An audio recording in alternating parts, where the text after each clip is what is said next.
So the last time we saw a massive drop on the price of Bitcoin is when we formed this three-wave structure. And I'm sure everyone remembers this three-wave structure. We had the drop, we formed a three-wave structure, and then price fell to the downside.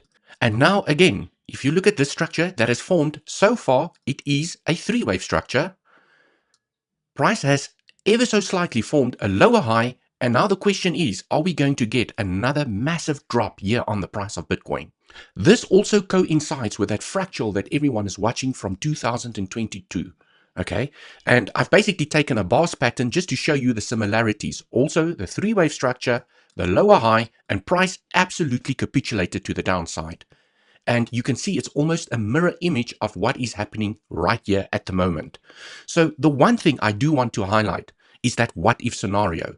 And there is a what if scenario because a three-wave structure can morph into something larger, a larger corrective structure.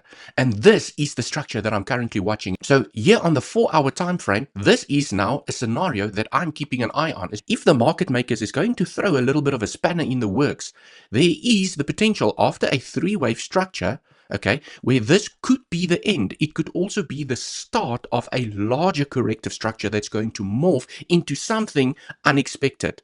And that something unexpected is basically a larger ABC corrective structure. So maybe the bears will win in the short term because a three-wave structure in a WXY gives you an A.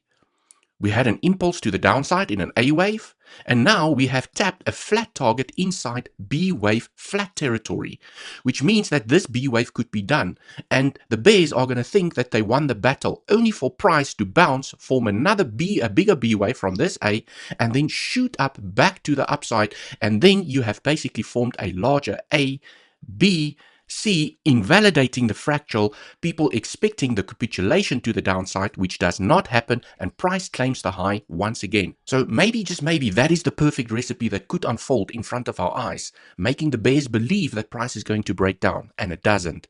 Making the bulls believe that the bull market is starting, and it doesn't. And then it falls back to the downside.